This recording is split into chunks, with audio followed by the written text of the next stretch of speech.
Good morning, everyone. Dr. Stillman and Jim Laird here today to talk about how to If recover from participating in history's largest experiment, where we're going to be talking around what we're talking about a lot. How you doing, Jim? How's Nicaragua I'm today? great. Nicaragua's good. It's we had some wicked storm yesterday. You know, it's really funny. I'm driving around now with my GoPro on my motorcycle on my helmet, and of course, right before the weather here is so beautiful right now, but the volcano kind of protects this little valley that I live in from Messiah? that. Yeah, Messiah. No, Messiah. I'm in between Messiah and Mambacho, right? So, Okay. and we went to Mambacho when you were here. Okay. The weather here can change on a dime. So like yesterday, this big, massive black cloud comes crashing over Messiah, and it comes down and it brings these big winds. So it's literally like 90 degrees, beautiful, sunny, and all of a sudden I see this wind in the clouds, and my camera just dies as this is happening. And this huge gust of wind knocks us, like I'm on the highway. This huge gust of wind knocks this giant power pole over, and it crashes onto the highway. There's sparks flying everywhere. And of course, my battery just died before this happened. So I could have that all on film, but I didn't. So I went around it and then kept going.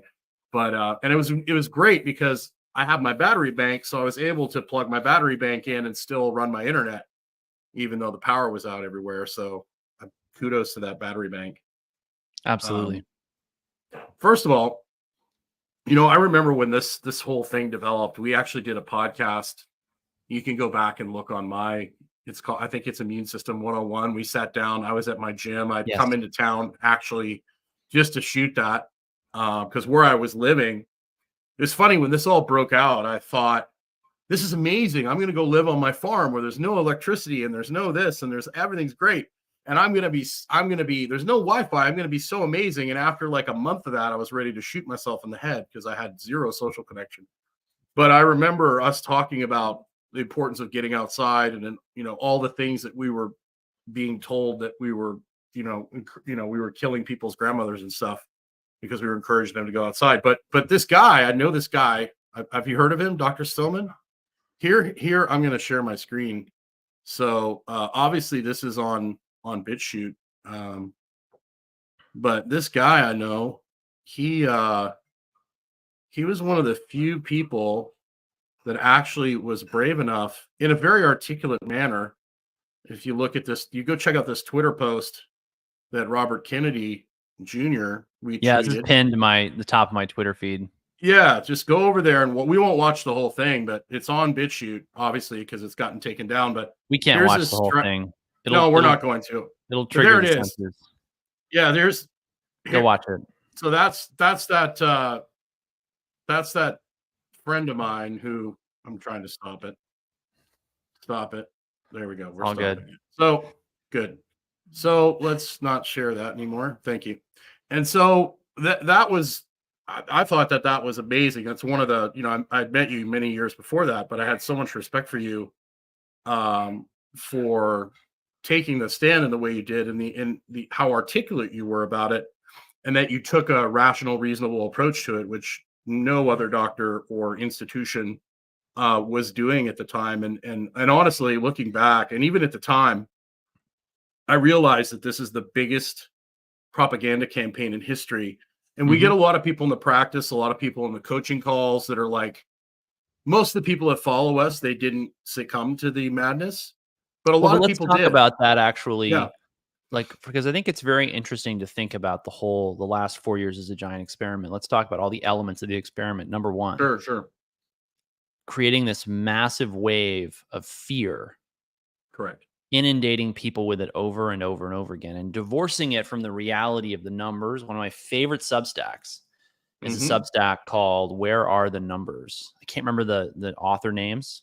They're two biostatisticians, and they're just looking at numbers and asking questions. It's a great Substack. But this divorcing people from the numbers over here and getting them to focus on things that made them afraid over here. Right. Then preventing people from really freedom of action, freedom of movement. If you think about this in a historical context, it is almost unprecedented. It's only precedented in places where historic levels of tyranny and authoritarianism have become normal, like the Soviet Union or Eastern Germany after World War II, or Mao's China, or I could go on and on. But the idea of restricting people's freedom of movement, when we, Jim and I spend a lot of time looking at and a lot of time explaining to people, well, what does the state of nature look like for humanity? Because for the most part, our modern illnesses, diseases, and problems spring from moving away from that state of nature. We're not eating local organic food. We're not living outside. We're not engaging in social connection and community. We're not drinking natural sources of water, right? And it's not that you have to sell all your worldly possessions and go live with the Yanomamo Indians in the Amazonian rainforest in order to be optimally healthy. You don't. But the more you're going to deviate from nature, the more you have to pay attention to what's going on in your environment, or you're going to end up haunted by by mistakes you made that you didn't understand at the time, right? And this is that case in point, this whole last 4 years, the experiment. So restricting people's freedom of movement, restricting their freedom of association, very unusual. I mean, if you think about human civilization, it's all arisen in these small family units that then turned into tribes, that then turned into bigger tribes, that then turned into what we call civilizations. And within those civilizations, there are factions. But when you look at what keeps people healthy, you quote this study all the time, some community, and I think was it Pennsylvania, somewhere in the coal belt, the rust belt, with lots of problems that would create morbidity, mortality, drinking, smoking, fighting, hard living. These people had better than average health statistics because they had community, right? So this restriction of community and restriction of information sources to a few outlets and this control of information flow, a huge experiment. That's what it was. It was a huge experiment to see how much the population could be controlled and then coerced into doing something that they were not otherwise inclined to do. And really thinking about it from the perspective of the whole thing, not just one act or action or exposure or whatever. Yeah. So, well, it's really, Stalin, Mao, Hitler, Pol Pot, it's really their fantasy, because this is the first time in history we have the technology to actually do mass censorship on a mass scale. At the flip of a switch, your social media is gone. At the flip of a switch, your bank account's gone. They never had that kind of outreach before in the past. So it's just one of those things that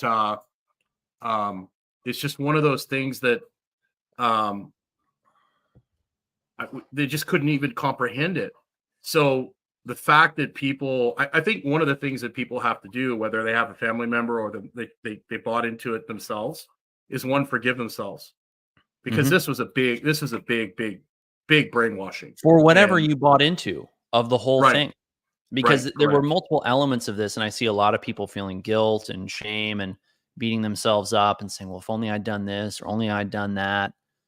And some of that's not actually about their own case. It's, well, I wish I'd shared more of this with someone who was badly affected by it to change how they handled the experience. Yeah, absolutely.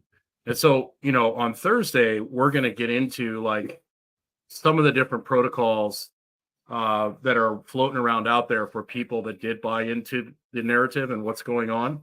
And the Thursday webinar will be uncensored because it's not correct. on the big social media platforms.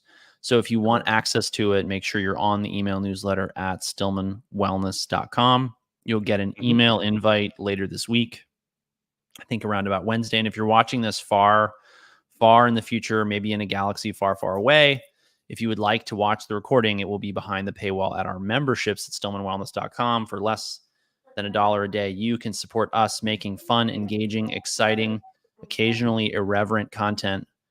Correct. Like this. So join up today. Correct.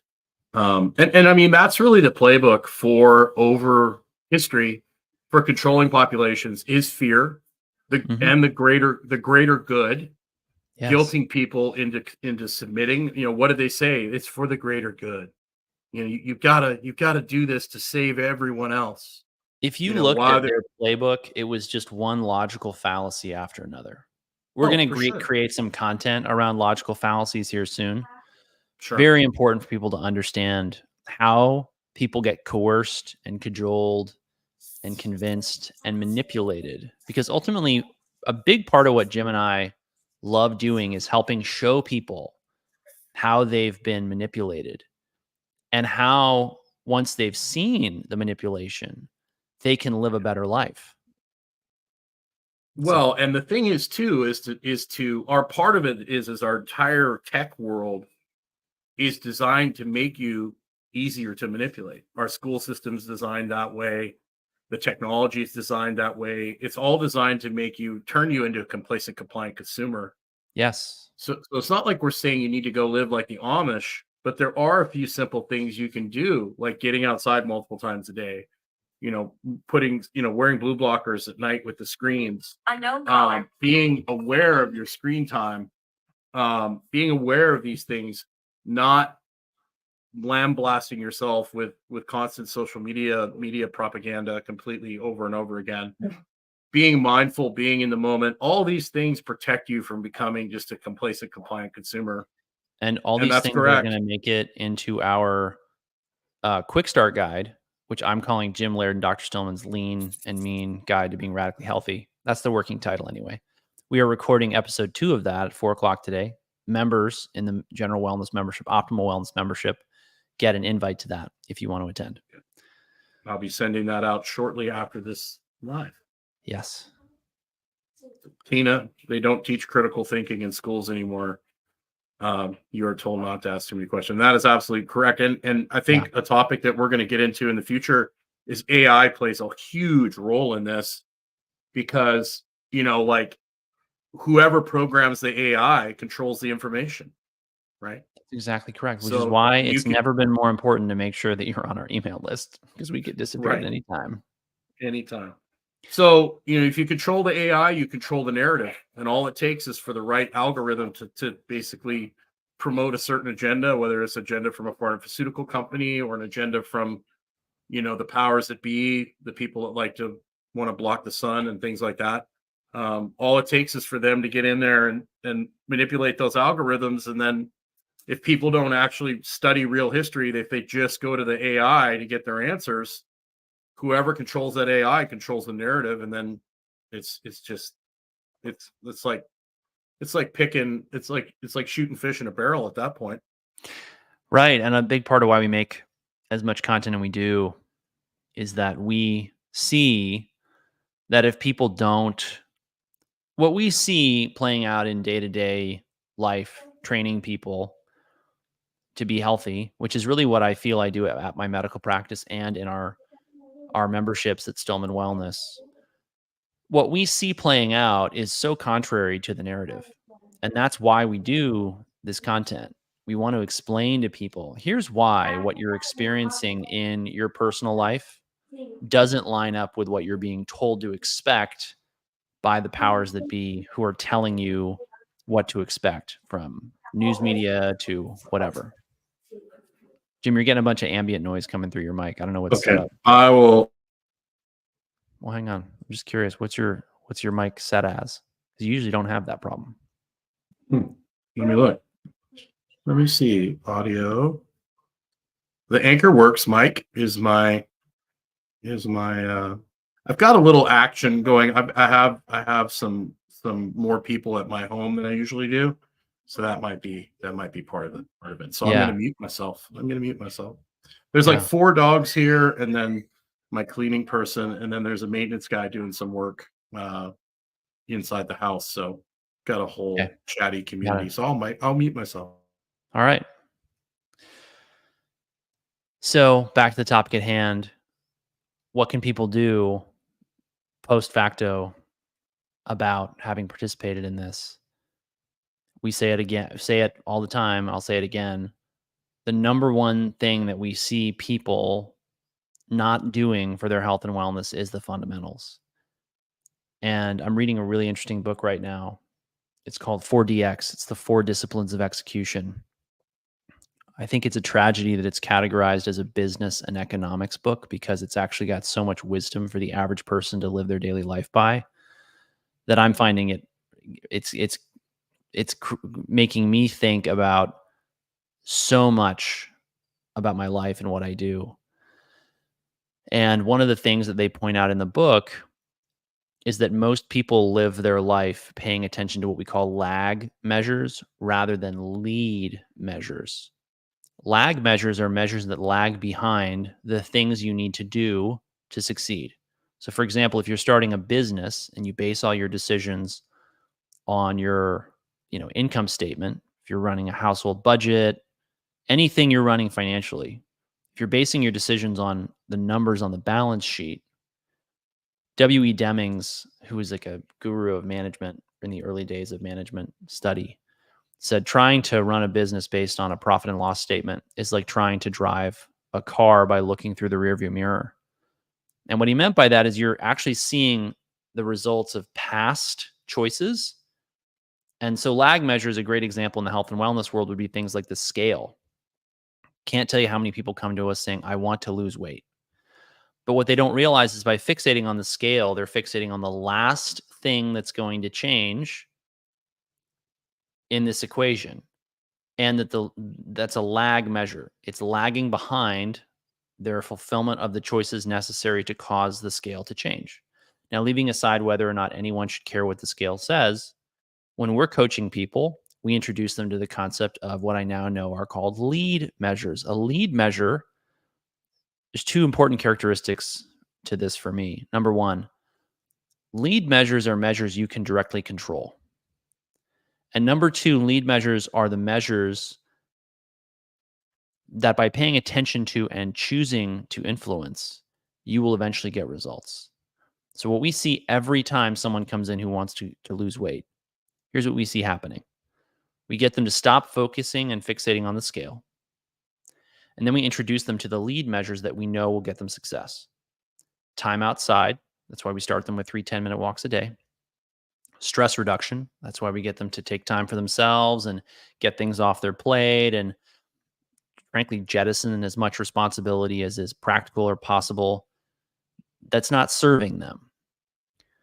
We get them to look at things like HRV, respiratory rate. These are incredibly powerful, and they are lag measures in a way, but they're also lead measures in a way.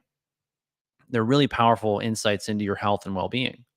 So we get people to pay attention to these measures, and then by getting them to do the things and engage with the lead measures that matter most, like time outside and proper hydration and eating enough protein and getting the lights out at night for good quality sleep, eventually when they've moved those lead measures forward enough, they start to see the results. And that's when the lag measures start to change. Why is this so important? People, we find, chase protocols. And there's a time and a place for that. We're going to talk about that on Thursday. So make sure you're on the newsletter. If you want to watch it in the future, make sure you sign up for the the Optimal Wellness membership. It'll be in our webinar library. But they're chasing lag measures and they don't understand why, even though they're chasing these lag measures as fast as they can, they're not seeing results. And it's because their focus is on the wrong thing. And they actually haven't defined their goals properly. I had a fascinating conversation this morning with someone who she had a couple of goals, but I said, these goals are really not actually specific or big picture enough for us to truly fixate on, let's say. And fixate, shoot for, aim at, focus on. We need to know exactly what your goals are, and then we can really come up with what measures matter, lead measures matter most, and then what lag measure to finally arrive at as far as defining success. And that was pretty much the focus of our entire conversation, because even though she understands health and wellness and fitness at a very high level, having been a professional athlete, she didn't know how to ask the right question of what should the goal be now as I transition out of being a professional athlete into being something and someone else. And people do this with their health. When they come into it, they say, well, I want to be healthy and well. Well, what does that mean? Well, I want to get rid of my vertigo. I want to get rid of my headaches. I want to get rid of my high blood pressure. What people don't realize is those are the lag measures. In some ways, they're lead measures, but we'll talk about that more as we go. They're focusing on these lag measures when the lead measures are the things they can control, that they can directly influence. And this is really important, actually, psychologically, because it moves us from being problem focused to being results focused, and it moves our locus of control from outside of us to inside of us. And one thing that I saw that frustrated people most about the last 4 years and how they were treated is they felt powerless, and that was absolutely by design. There was an agenda to cause people to feel like they were not in control of their lives and their destinies and what was happening to them, their communities, their loved ones. That feeling of powerlessness, if allowed to go on for long enough, will turn into a form of behavior we call learned helplessness, where people have learned that no matter what they do, they don't have control over their lives. And this is one of the most important tools of authoritarian control, because if you get people to accept that they have no agency, they can't affect the course of events, then they'll step back and you'll be able to do whatever you want. And this idea of locus of control is critically important for our mental well-being, our health, our wellness. The people who come to me who are the most anxious, the most depressed, they'll use language and that clearly reflects their internal dialogue, wherein they are the victim and they are subject to forces external to themselves that they are not in control of. They'll say things like, my diagnosis, my vertigo, my diabetes, my Lyme disease. It's not that you may not have these diagnoses in the sense that they afflict you, but when we say that, it's actually interesting. I've talked about this with hypnotists before. You're using hypnotic language to tell your subconscious that you have this problem. And as soon as you change that narrative in your mind and in your speech, a lot of things change. That's part of the power of the placebo effect. It's part of the power of the mind-body connection, which we work, of course, with patients and coaching clients on all day. And it all comes back to this idea of you've got to have an internal locus of control. An internal locus of control is a concept I learned about from reading this really interesting book on training special forces operators, where they talked about the fact that the guys who tended to succeed in that world viewed themselves as being in control of their life, their destiny, their future, and able to influence events in the greater world around them. And the people who didn't succeed tended to have an external locus of control. And you'll notice subtle differences in the language that people use that predict where their locus of control is. People who are constantly saying things like, well, I can't do this, or I would do that, but, or there's no way that's possible, are people who are very much not in control. They have an external locus of control. People who have an internal locus of control, even if they see something as challenging or difficult or even potentially impossible, rather than saying that, they will say, and often they'll ask questions like, how can we accomplish this? How could we make this possible? And they get curious about their environment and they start to ask these questions. And that's another thing we talked about, how they don't teach critical thinking in schools. Part of that is creating a schooling system where people are dumbed down and their curiosity is stripped from them. And this all goes back amazingly to the Prussian school system model that's been brought over to the United States by people in the 1900s, 1800s, and became the norm, where the goal wasn't to create critically thinking, capable, intelligent, independent people, but to create people who were capable of following orders, accepting a reality as it was handed to them by their corporate overlords, their employers, their political, officials, whatever it is. so that they could then just carry out the work that they were told to carry out. And I can't stress this enough. Really being happy and healthy in our modern world increasingly requires people to be vigilant.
It looks like we lost Dr. Stillman. That usually happens on my end.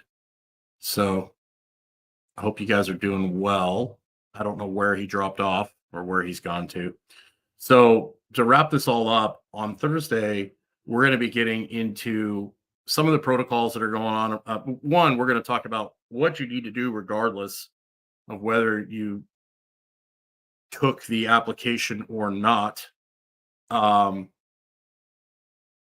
Thank you, Pam. Thanks for letting us know. I don't know. I think I'm still on here. I don't know what happened to Dr. Stillman. Had a little internet error.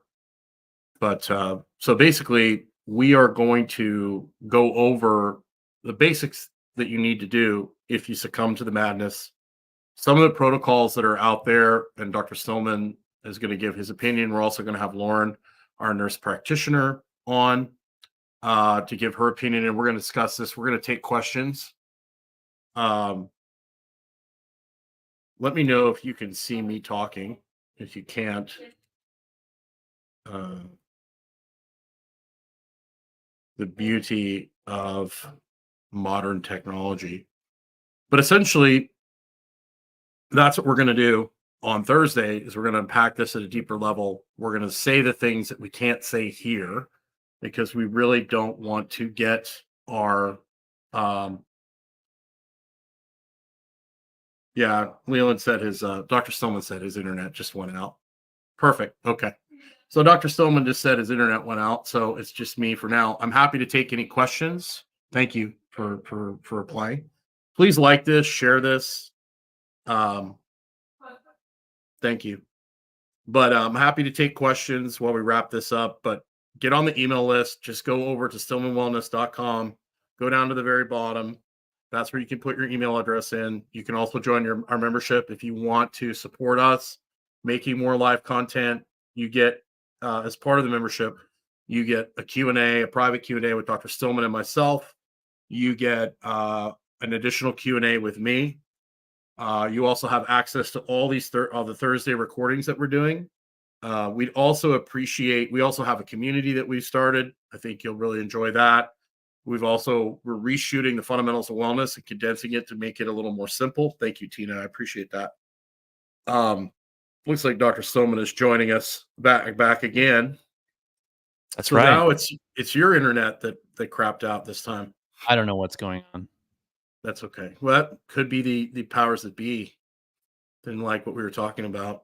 They actually do. I've heard they have AI algorithms that kind of listen to conversations and kind of like mess with them I have heard that. So it might be a little conspiratorial, but a lot of the tinfoil hat stuff has become a reality.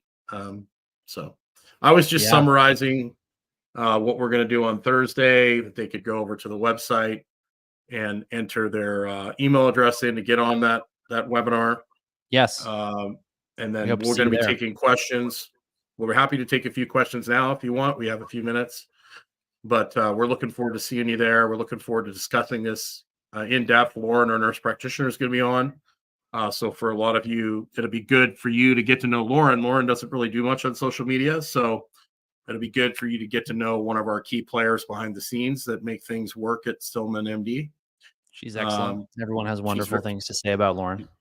She's very good. She's very good. She's really neat, and she's a true out of the box thinker, and she talks with all sorts of different people. So it's going to be interesting to get some different perspectives on this stuff. But anything else you wanted to say, Dr. Stone? No, I think that's good.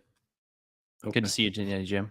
Thank you, Good to see everyone, you for too. tuning in and sticking with us through the outage. No problem. No problem. It happens. That's part of the beauty of doing live internet stuff. But I'm just glad it wasn't me this time. Right. So knock on wood. Well, you have yourself a great day, Doctor, and I will see you later today. Yes, you will. Take care, everyone. Have a great day. Make sure you get outside. Absolutely. Take care, everyone.